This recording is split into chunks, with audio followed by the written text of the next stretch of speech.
విశాఖ డైరీలో జరిగినటువంటి అవినీతి అక్రమాలపై ఏర్పాటు చేసినటువంటి కమిటీ డైరీలో సమీక్ష నిర్వహించారు. సంబంధిత రికార్డులతో అధికారులు సమావేశంలో పాల్గొన్నారు.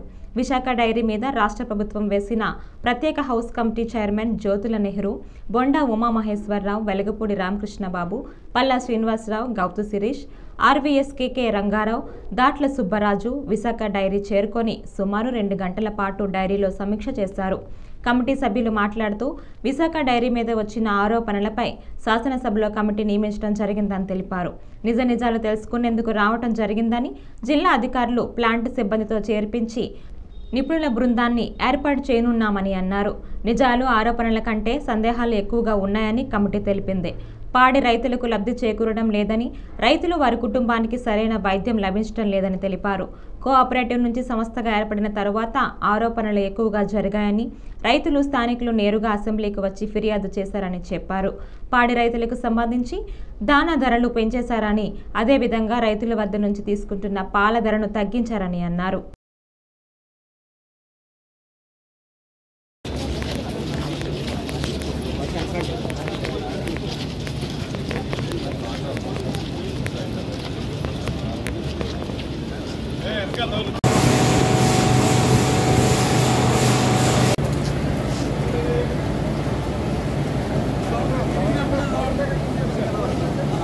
విశాఖ డైరీ మీద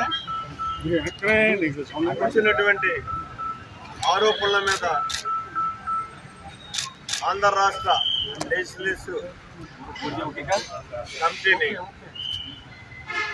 శాసనసభ నియమించడం జరిగింది. ఆ సందర్భంగా ఇందులో ఉన్నటువంటి నిజాలు ఏంటి తెలుసుకోవాలనేటటువంటి ఆలోచనతో మొట్టమొదటిసారిగా ప్లాంట్కి రావడం జరిగింది.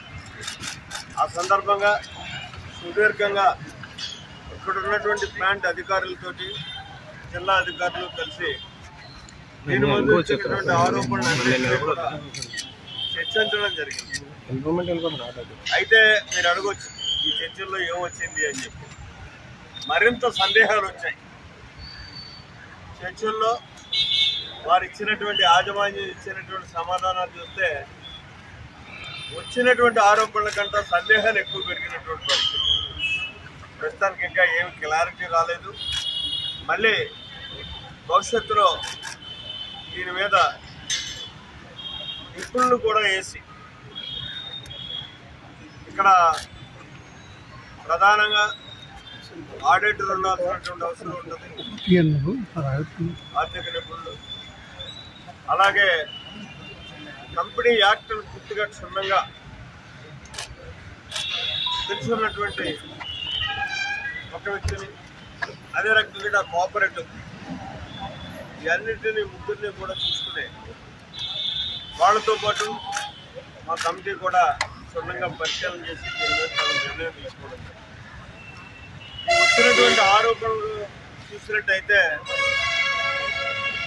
ఇక్కడ పాడి రైతులకు సరి అయినటువంటి న్యాయం జరగటం లేదు. గతంలాగా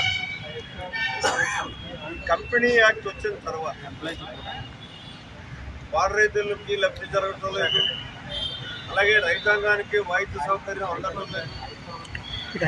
ఏదైతే లేబర్ కాంపోనెంట్ లేబర్ కూడా సరైనటువంటి విధానంలో